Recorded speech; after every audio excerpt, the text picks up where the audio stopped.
नमस्कार दोस्तों, स्वागत है आप सभी का जोगटा एकेडमी के यूट्यूब चैनल पर। तो दोस्तों, कुछ दिन पहले हमने एलाइड सबऑर्डिनेट एग्ज़ाम के प्रीलिम्स के रिगार्डिंग एक MCQ based revision series start करी थी। तो इसमें हम अलग अलग सब्जेक्ट्स को 2 से 3 वीडियोज़ में कवर करने की कोशिश कर रहे थे। कोशिश हमारी कवर करने की नहीं थी, कोशिश ये थी कि जितना अलग अलग टॉपिक को हम टच कर सके अलग अलग टाइप के, तो थोड़ा सा एक एग्ज़ाम से पहले हमें एक एग्ज़ाम हॉल से पहले थोड़ा सा एक ओवरव्यू और एक प्रैक्टिस जैसी हो जाती। तो उसी सीरीज़ में मैं मनोज शर्मा आज इंडियन पॉलिटी एंड कॉन्स्टिट्यूशन का 3rd लेक्चर इसी के रिगार्डिंग लेकर आ रहा हूँ। और आज का हमारा इंडियन पॉलिटी का ये आखिरी सेशन होगा। इसके बाद जो हमारे और सब्जेक्ट्स है वो स्टार्ट होने वाले हैं। ठीक है जी। तो इससे पहले एक छोटी सी अनाउंसमेंट है कि हमारा आजकल जो जोगटा एकेडमी का यूट्यूब ऑफिशियल चैनल है जिसमें आप वीडियो देख रहे हैं, इसमें डेली मैराथन सेशन चल रहा है। सुबह और शाम, इवनिंग में और मॉर्निंग में 4-4 घंटे की मैराथन क्लासेस हो रही है। एक दिन में एक सब्जेक्ट को कवर करा जा रहा है। अभी तक अगर आपने विजिट नहीं किया है तो डेफिनेटली विजिट करें। ये एक बड़ा हेल्पफुल सेशन आप सभी के लिए होगा। अभी तक इसमें हमने गांधीयन थॉट्स, हिमाचल जी के और ज्योग्राफी को कंप्लीट कर दिया है। आने वाले दिनों में जो बाकी सब्जेक्ट्स बचे हुए हैं उनको कवर कर रहे हैं। इसका ऑफिशियल जो शेड्यूल है वो हमारे ऑफिशियल टेलीग्राम चैनल पर है, तो उसको आप ज्वाइन कर सकते हैं। रही बात जो हमारी पिछले कुछ एक सेशंस हुए हैं उसकी पीडीएफ्स भी इसी वाली आपके जो तीनों की तीनों, क्योंकि पीडीएफ मैंने अपलोड नहीं करी थी तो वो पीडीएफ भी हमारे टेलीग्राम चैनल पर डाउनलोड हो जाएगी। ठीक है जी। तो स्टार्ट करते हैं आज का हमारा सेशन। अब इसमें मैंने प्रीवियस ईयर के क्वेश्चन इनकॉर्पोरेट किए हैं। वो कुछ एक यूपीएससी के भी है, कुछ एक एचएस के भी है, अलग अलग है, ताकि हमें एक ब्रॉड एक सेंस मिल जाए कि अगर अलग अलग जगह से अलग अलग टाइप के क्वेश्चन पूछे जाते हैं तो उससे थोड़ा सा किस टाइप के क्वेश्चन बन सकते हैं। ठीक है जी। तो शुरू करते हैं आज का हमारा session. Okay, first question, how many delimitation commission have been constituted by the government till December 2023? 1, 2, 3 and 4। सबसे पहले डिलिमिटेशन कमीशन की क्या वर्किंग होती है, क्या डिलिमिटेशन कमीशन कहता है। तो हमें समझना है कि हमारी पार्लियामेंट्री डेमोक्रेसी में सबसे ज़रूरी है कि जो रिप्रेजेंटेशन है लोगों को वो इक्वल मिले। और रिप्रेजेंटेशन से मतलब है हमारा कि जो हमारे चुने हुए जो हमारे नुमाइंदे होते हैं, फॉर एग्जांपल सेंटर के लेवल पर मेंबर ऑफ पार्लियामेंट होते हैं, लोकसभा के स्पेशली, स्टेट के लेवल पर हमारे MLAs, member of legislative assemblies होते हैं, तो वही एक रिप्रेजेंटेशन है। इसीलिए रिप्रेजेंटेशन में इक्वल रिप्रेजेंटेशन मिले हर एक लोगों को, यानी अलग अलग स्टेट्स के बीच में इक्वल रिप्रेजेंटेशन मिले उनके नुमाइंदों को, इसलिए डिलिमिटेशन कमीशन बिठाया जाता है। और ये इंश्योर करता है कि आपको इंश्योर करना है कि इक्वल रिप्रेजेंटेशन मिले लोगों को अलग अलग स्टेट में। अब इसका मतलब ये नहीं है कि जितनी सीट्स यूपी को मिल रही है उतनी ही हिमाचल को मिले, नहीं, यानी लोगों के according on the basis of population. यानी अगर 20 लाख लोग हिमाचल में है और वही 20 लाख लोग यूपी में है तो उन लोगों में इक्वल रिप्रेजेंटेशन मिले। तो इस चीज़ को इंश्योर करने के लिए एक डिलिमिटेशन कमीशन, जो परिसीमन आयोग हिंदी में इसको कहा जाता है, ये बिठाया जाता है सरकार के द्वारा। अब पॉपुलेशन के आधार पर रिप्रेजेंटेशन डिवाइड करनी है तो पॉपुलेशन का सबसे ऑथेंटिक सोर्स कौन सा है गवर्नमेंट के पास? सेंसस। ये एक स्टेप बाय स्टेप चीज़ें हो रही है। तो सबसे पहले क्या होता है? सबसे पहले सेंसस कंडक्ट किया जाता है, जनगणना होती है। और हर साल, हर 10 साल बाद सेंसस कंडक्ट किया जाता है, आप सभी को पता है। इसीलिए जैसे ही सेंसस कंडक्ट करा जाता है उसके तुरंत बाद प्रेसिडेंट अपॉइंट करता है डिलिमिटेशन कमीशन पार्लियामेंट के एक्ट के द्वारा। और फिर वो डिलिमिटेशन कमीशन का काम है कि जो भी टेरिटोरियल कॉन्स्टिट्यूएंसीज है उनकी डिस्ट्रीब्यूशन करना, उनकी डिमार्केशन करना on the basis of population. Geography के बेस पे नहीं, पॉपुलेशन के बेस पे सीटों का बंटवारा करना, कौन सा एरिया किस सीट में आएगा, कौन सी सीट रिजर्व रहेगी, कौन सी एसटी के लिए होगी, कौन सी एसटी एससी शेड्यूल कास्ट के लिए रहेगी, ये चीज़ें बताता है डिलिमिटेशन कमीशन। तो सबसे पहले अगर एक स्टेप की बात करें तो सबसे पहले सेंसस होगा, सेंसस के बाद आपका फिर डिलिमिटेशन कमीशन की प्रक्रिया होगी, और इससे क्या होगा आप सभी देख रहे हैं। तो अब जब देश आज़ाद हुआ था सबसे पहले, तो सबसे पहला जो आपका इंडिपेंडेंट इंडिया का सेंसस हुआ था वो 1951 में हुआ था। इसलिए 1951 के तुरंत बाद 1952 में बनाया गया था पहला डिलिमिटेशन कमीशन।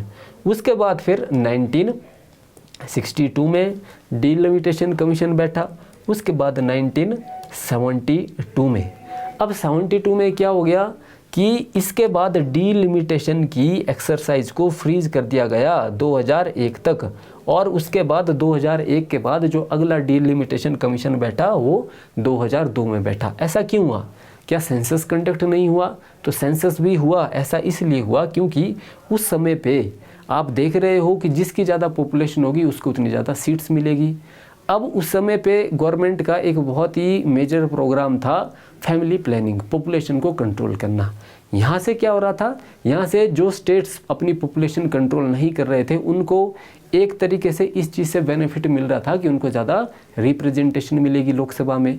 इसीलिए इस चीज़ को डिस्करेज किया जाए, इसीलिए 1971 के सेंसस को फ्रीज करके बोला गया कि 1971 के जो सेंसस है उसी के बेस पर जो ये 72 वाला डिलिमिटेशन हुआ है, सीटों का आवंटन बस यहीं तक होगा। आगे जाकर के ये प्रक्रिया 30 साल के लिए फ्रीज कर दी गई, और 2001 में अगला सेंसस हुआ फिर, और 2002 में फिर उसके बाद डिलिमिटेशन कमीशन हुआ, और उसके बाद फिर से होना था 2011 में, मगर 2002 में फिर से इसको फ्रीज कर दिया गया। कब तक? टिल 2026 तक। तो अब अगर जो अगला डिलिमिटेशन कमीशन बैठेगा वो 2026 में बैठेगा। तो इसका मतलब आज तक कितने डिलिमिटेशन कमीशन बैठे हैं? 1 2 3 4। तो इसका आंसर क्या होगा? 4। ठीक है जी, okay. Next question, which of the following statement is correct as per the constitution of India? इसमें से कौन सी स्टेटमेंट करेक्ट है? Inter state trade and commerce is a subject state under the state list. Interstate migration is a state subject under the state list. Interstate quarantine is a union subject under union list. Corporation tax is a state subject under the state list. तो आप सब जानते हैं 7th schedule में 3 list है। एक है आपकी यूनियन लिस्ट, दूसरी है आपकी स्टेट लिस्ट, तीसरी आपकी कंकरेंट लिस्ट। यूनियन लिस्ट जिसके ऊपर law making legislation power union यानी पार्लियामेंट के पास है। स्टेट लिस्ट जिसके ऊपर कानून सिर्फ और सिर्फ राज्य की लेजिस्लेचर बना सकती है। कंकरेंट लिस्ट जिस मामले में जिन सब्जेक्ट्स में parliament as well as state legislature both can make laws. तो अब ये लिस्ट जरूरी नहीं आपको याद हो, यहाँ पे लॉजिक से भी वाला क्वेश्चन हो सकता है। आप खुद ही देखिए कि इंटर स्टेट ट्रेड और कॉमर्स अगर सब्जेक्ट स्टेट होने लग गया, यानी स्टेट का अगर ये सब्जेक्ट होने लग गया तो हर राज्यों के अलग अलग कानून हो गए। इससे क्या, अब जब भी कोई ट्रेड हो रहा है एक जगह से दूसरे जगह जा रहा है तो फिर हर जगह अलग अलग स्टेट के कानून मानने पड़ते उनको, तो इस तरीके से क्लैश नहीं हो जाता। इसीलिए ये स्टेटमेंट अगर आप लॉजिक से तीनों को चारों को देखोगे बिल्कुल गलत है। उसी तरीके से इंटर स्टेट माइग्रेशन भी अगर स्टेट का सब्जेक्ट होने लग गया तो फिर हिमाचल का कोई अलग कानून होता, पंजाब का अलग होता, हरियाणा का अलग होता, तो ये भी गलत है। ठीक है, अगला है inter state quarantine union subject under union list, और 4th है आपका corporation tax is a subject of state. तो 4th भी सेम लॉजिक के साथ कॉरपोरेशन टैक्स जो कि आपका कॉरपोरेट्स हाउसेस के ऊपर लगाया जाता है, और आप हर साल देखते होगे यूनियन बजट जब आता है तो वो अनाउंस करता है कॉरपोरेशन टैक्स। इसका मतलब ये क्या है, ये आपके यूनियन लिस्ट में है, यूनियन सब्जेक्ट में है। तो करेक्ट आंसर कौन सा है आपका? C. Okay, next question, as per article 368 as per article 368 constitution of India, parliament may amend any provision of the constitution by way of addition, variation and repeal। तो आपको बताना है इसमें से कौन सी स्टेटमेंट सही है, कौन सी स्टेटमेंट सही नहीं है। तो 368 मेंशन द प्रोविज़न फॉर को amendment of constitution of India, कि भारत के संविधान को कैसे अमेंड करना है उसके लिए डिटेल में प्रोसीजर 368 में लिखा गया है। तो उसमें क्या होता है कि Parliament can change any provision of Constitution of India if it is followed by proper procedure under Article 368. Though they cannot amend basic structure of Constitution, but in general they can amend anything. ठीक है, हालांकि basic structure वाली चीज़ है but वो बाद में है, वो तो जुडिशियल स्क्रूटिनी और जुडिशियल रिव्यू की चीज़ें है। ठीक है, तो इससे क्या कर सकता है पार्लियामेंट? एडिशन, यानी अगर कोई ऐसी चीज़ ऐड करी गई है बाहर से कॉन्स्टिट्यूशन में जो पहले नहीं थी। वेरिएशन यानी कोई चेंज किया गया है। ठीक है, कुछ चेंज किया गया है, पहले जो एग्जिस्टिंग है उसकी जगह कुछ उसी में मॉडिफाई कर दिया गया है। और रिपील यानी जो कुछ पहले सा था कॉन्स्टिट्यूशन में उसको ख़त्म कर दिया गया है। तो ये तीनों के तीनों करा जा सकता है पार्लियामेंट के द्वारा, इसलिए करेक्ट पूछा गया था। तो करेक्ट क्या होगा? D, 1, 2 and 3। हमेशा ही बहुत ऑफन आपको 368 के ऊपर जरूर क्वेश्चन पूछा जाता है, तो अच्छे से देख लेना है वो article. Which of the following statement are correct in respect of money bill? Money bill के रिस्पेक्ट में कौन सी स्टेटमेंट यहाँ पे करेक्ट है? Article 109 mentions special procedure with respect to money bill. क्या आर्टिकल 109 में प्रोसीजर बताया गया है इसके regarding? Money bill shall not be introduce in council of minister. तो ये तो हम सभी को पता होता है कि मनी बिल सिर्फ और सिर्फ जो लोकसभा है, हाउस ऑफ पीपल, वहाँ पे ही इंट्रोड्यूस करा जा सकता है, ना कि राज्यसभा में। तो ये स्टेटमेंट तो बिल्कुल सही है। ठीक है, if Rajya Sabha can either approve the bill और suggest changes but can not reject it. बिल्कुल सही स्टेटमेंट है कि राज्यसभा वो या तो उसको अप्रूव कर सकती है, अपनी सहमति दे दी, या फिर एटलीस्ट वो क्या कर सकती है, वो हद से हद सिर्फ और सिर्फ अपना सुझाव दे सकती है, रिकमेंडेशन दे सकती है, बट उसको वो रिजेक्ट नहीं कर सकती, ना ही उसको वो अमेंड कर सकती है। तो सेकंड थर्ड स्टेटमेंट भी बिल्कुल सही है। Fourth statement, amendment to a money bill suggested by Rajya Sabha have to be accepted by Lok Sabha. तो अभी तो हमने देखा था कि राज्यसभा कोई भी अमेंडमेंट या उसको रिजेक्ट नहीं कर सकती मनी बिल को, इसलिए स्टेटमेंट गलत होगी। अब सारा का सारा मैंने पहले वाला अलग से क्यों रखा है?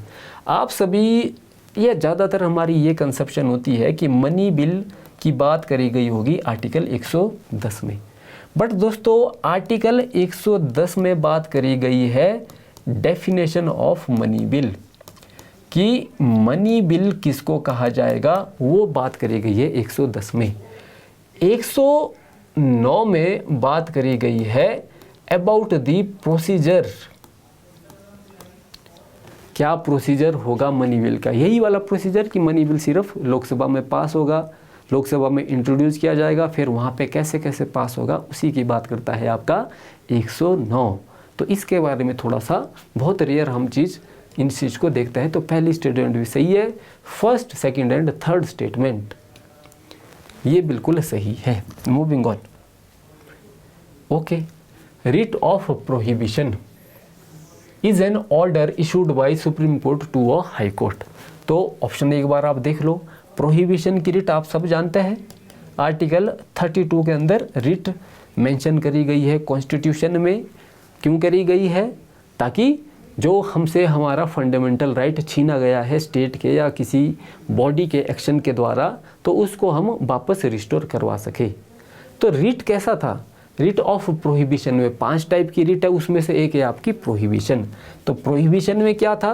प्रोहिबिशन में जब लोअर जुडिशरी में कोई केस चल रहा था और लोअर जुडिशरी कॉम्पिटेंट नहीं थी उस केस को लेने के लिए, क्योंकि ये लोअर जुडिशरी की ज्यूरिसडिक्शन से बाहर था, इसीलिए इस केस में जो हायर जुडिशरी है वो लोअर जुडिशरी के ऑर्डर, उस पर जो केस चल रहा है उस केस को रोक देती है, यानी प्रोहिबिशन उसको रोकना है, रोक देती है, और उससे वो केस ट्रांसफ़र किया जाता है कॉम्पिटेंट अथॉरिटी के पास या फिर खुद के पास वो केस लिया जाता है। तो वो है आपका रिट ऑफ प्रोहिबिशन। अब अगर आप इसमें देखेंगे तो ये जो बात करी गई है ये सिर्फ और सिर्फ lower court prohibition continuation of proceeding in case C में करी गई है, तो ऑप्शन होगा सी। बाकियों में जो बात करी गई है, फॉर एग्जांपल फर्स्ट में ये मेंडामस की बात करी गई है, ठीक है, उसी तरीके से आगे वाली चीज़। Okay, next question. It is the governor of the state, it is the governor of the state who recognized and declare any community of the state as scheduled tribe। क्या स्टेट का गवर्नर शेड्यूल्ड ट्राइब कम्युनिटी को declare करता है? Indian constitution में 5th और 6th schedule, इन दो schedule के अंदर मेंशन करी गई है शेड्यूल्ड ट्राइब पॉपुलेशन। तो अगर किसी भी पॉपुलेशन को शेड्यूल्ड ट्राइब पॉपुलेशन के अंडर मेंशन करना है तो क्या उसकी पावर गवर्नर के पास है?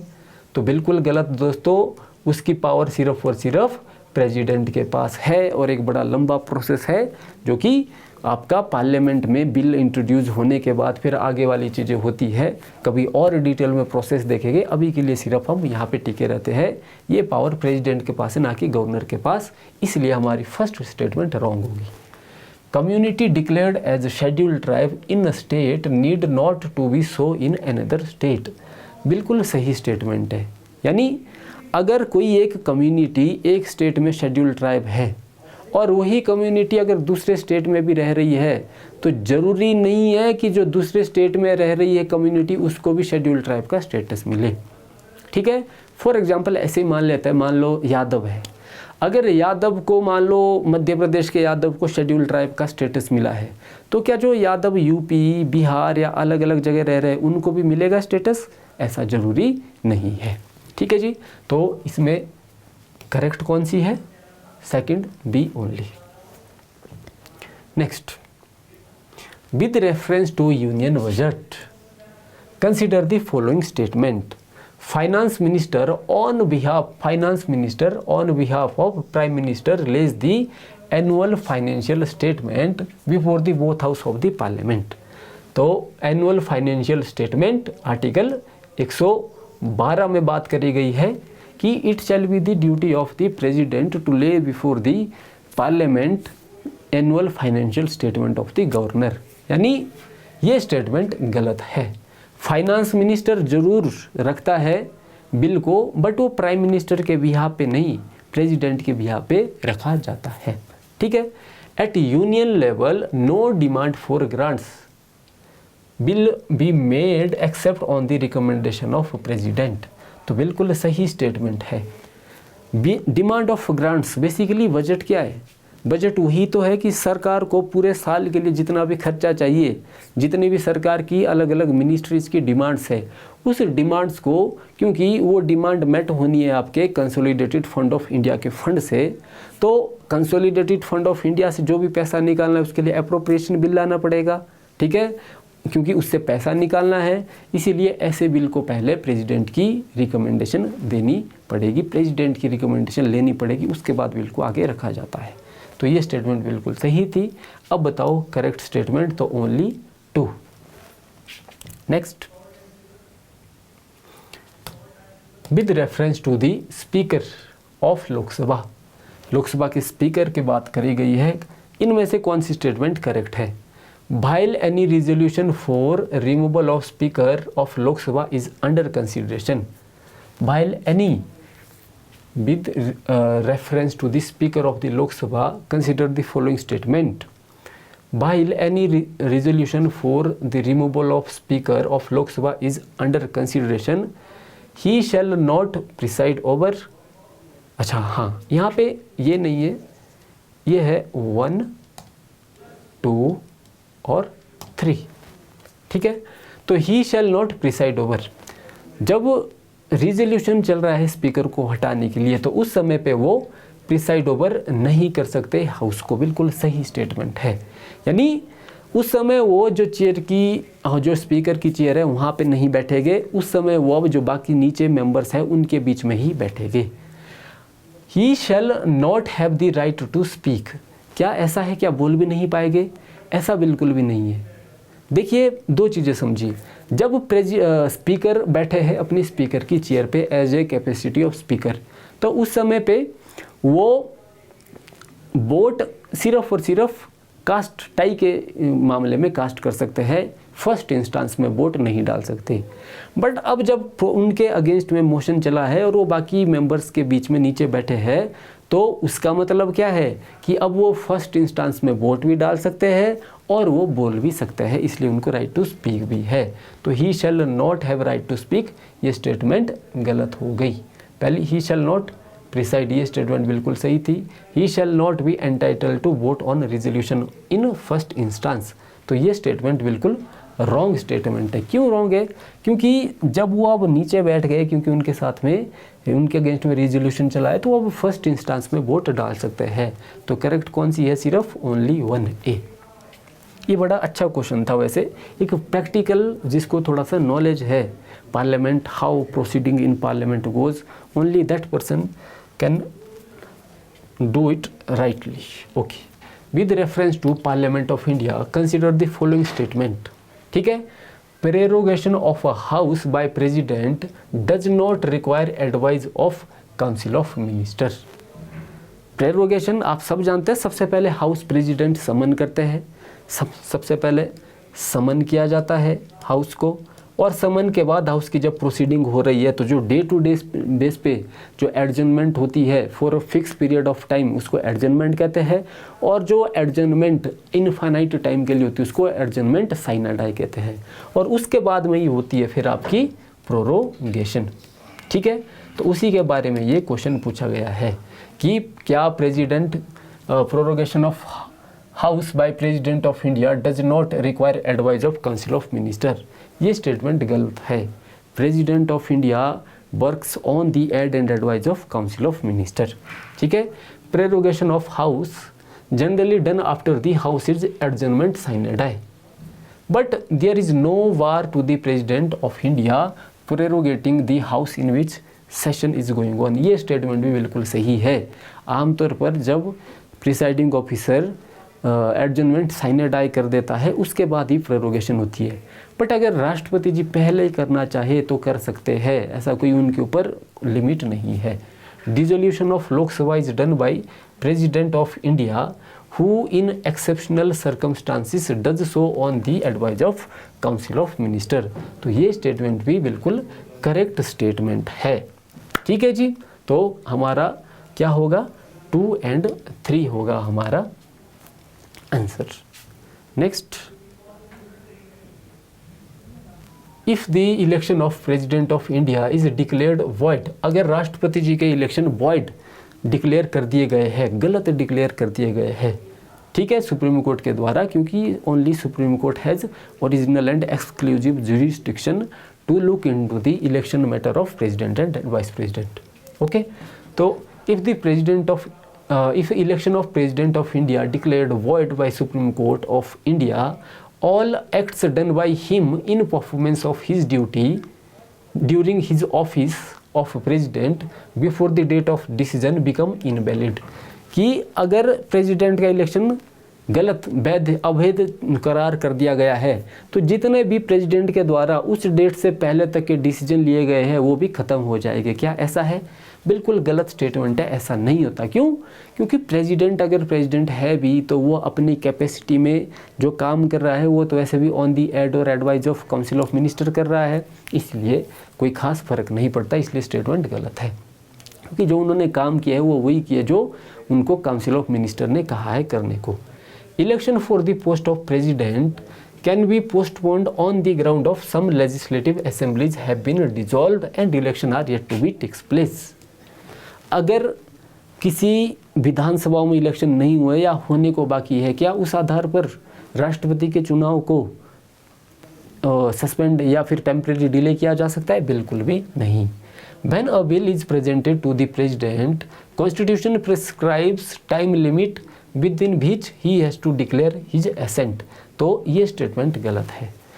प्रक्रिया क्या है कानून बनने की? सबसे पहले बिल इंट्रोड्यूस होगा, उस बिल को पार्लियामेंट संसद में पास किया जाएगा और वो बिल जाएगा प्रेसिडेंट के पास। अब अगर प्रेसिडेंट ने उस बिल को अपनी एसेंट दे दी तो वो बिल अब कहलाया जाएगा एक्ट। तो एसेंट कितने टाइम में देनी है राष्ट्रपति को? क्या कॉन्स्टिट्यूशन ने टाइम मेंशन किया है? बिल्कुल भी नहीं किया है, इसलिए ये गलत है। तो अब आप देखो इसमें से करेक्ट कौन सी है? None. Next, consider the following bodies. How many above bodies is constitutional bodies? Constitutional bodies जिसके बारे में कॉन्स्टिट्यूशन में किसी स्पेसिफिक आर्टिकल के अंदर मेंशन होगा, जिसको या तो कॉन्स्टिट्यूशन ने at the time of constitution बनाया 1950 में, या फिर बाद में अगर किसी को कॉन्स्टिट्यूशनल अमेंडमेंट एक्ट के द्वारा उसमें ऐड किया गया है। तो इनमें से अगर आप देखोगे सिर्फ और सिर्फ national commission for backward class ये आपकी कॉन्स्टिट्यूशनल बॉडी है। ठीक है, okay. Next, consider the following statement with respect to the constitutional day. Constitutional day के रिगार्डिंग ये पूछा गया है। Constitutional day is celebrated on 26 November every year to promote constitutional values among citizens. बिल्कुल सही स्टेटमेंट है। 26 नवंबर को मनाया जाता है कॉन्स्टिट्यूशनल डे।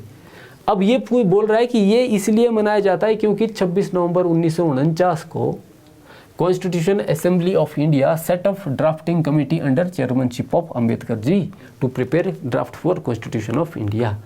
तो बात तो सही है कि अंबेडकर जी के अंडर ड्राफ्टिंग कमेटी सेटअप करी गई थी, पर इस डेट को नहीं करी गई थी। इस डेट को क्या हुआ था? इस डेट को हमारा संविधान बनकर तैयार हो गया था, बट उसको लागू करना था हमको 26 जनवरी वाली डेट को, क्योंकि लाहौर सेशन की रिमेम्बरेंस में वो चीज़ करनी थी। बट क्योंकि संविधान तैयार हो गया था इसलिए उस दिन भी तो कुछ करना था, इसीलिए इस दिन संविधान सभा ने इसको साइन किया, संविधान को लागू किया और कुछ एक प्रावधान को ही लागू किया था। इसीलिए ये वही वाली डेट है जो आपके प्रीएम्बल में भी दी गई है। तो ये स्टेटमेंट आपकी गलत हो गई। ठीक है, अंबेडकर वाली। Okay, correct. तो first statement is correct and second is incorrect, क्योंकि रीजन गलत दिया गया है। Next, in India separation of judiciary from executive is enjoyed by. Judiciary जिसका काम है जस्टिस प्रोवाइड करना, एग्जीक्यूटिव जिसका काम है आपका लॉ को एनफोर्स करना। ठीक है, तो there should be a separation of power. ये कॉन्स्टिट्यूशन के किस प्रावधान में लिखा गया है? प्रीएम्बल, डीपीएसपी, 7th शेड्यूल या कन्वेंशनल प्रैक्टिस है? तो ये लिखा गया है डीपीएसपी में, जो directive principle of state policy है, वहाँ पे ये चीज़ मेंशन करी गई है। Next question, Rajya Sabha has equal powers with respect to Lok Sabha in following matters. इन चार में से किस मामले में राज्यसभा और लोकसभा की इक्वल पावर है? In matters of creating all India service. तो ये तो बिल्कुल भी गलत है, क्योंकि ये तो सिर्फ और सिर्फ राज्यसभा कर सकती है। अमेंडिंग द कॉन्स्टिट्यूशन, तो ये बिल्कुल सही है। जब वो बात कॉन्स्टिट्यूशन को अमेंड करने की आएगी तो दोनों की पावर इक्वल है। Removal of the government, no confidence motion या confidence motion is the sole prerogative of Lok Sabha. Cut motion is also the sole prerogative of Lok Sabha. Okay, next question, president can dissolve Lok Sabha on the advice of speaker. तो क्या राष्ट्रपति जी speaker के advice पर काम करेंगे? बिल्कुल ही गलत। He will work on the advice of council of minister headed by prime minister. Rajya Sabha under article 312 enjoy special power of appointment of member of human rights commission. अब ये आपके लिए है, कमेंट में बताना है। ये राज्यसभा की एक्सक्लूसिव पावर है, बट ये वाली पावर नहीं है ह्यूमन राइट कमीशन। ये कोई कॉन्स्टिट्यूशनल नहीं, ये सिर्फ स्टैट्यूटरी बॉडी है और ये राज्यसभा की पावर नहीं है। ठीक है, तो अब आपको बताना है, ठीक है, कि आर्टिकल 312 क्या कहता है, कमेंट में मेंशन कर देना। ठीक है, तो अब बताना है आपको मोस्ट अप्रोप्रिएट आंसर इसमें से कौन सा है। तो दोनों स्टेटमेंट इनकरेक्ट है, B. Next is national flag Tiranga was adopted by constituent assembly on 22 July 1947। बिल्कुल सही स्टेटमेंट है दोस्तों, इसी डेट को तिरंगा एडोप्ट कर दिया गया था जो हमारा आज का है national flag. Neelam Sanjiva Reddy ji was also worked as Speaker of Lok Sabha prior to his election as President of India। दोनों स्टेटमेंट बिल्कुल सही है। एचएस में प्रीवियस ईयर पूछा गया है। नीलम संजीवा रेड्डी जी के प्रेसिडेंट बनने की एक बड़ी रोचक कहानी है, कभी ज़रूर सुनना आप। तो वो उससे पहले स्पीकर भी थे, तो वो स्टेटमेंट आर करेक्ट। ठीक है जी। So thank you, that was all for Indian polity and constitution. See you in another session. ठीक है जी, तब तक के लिए बेस्ट ऑफ सभी के लिए, आप लोगों के लिए। Thank you.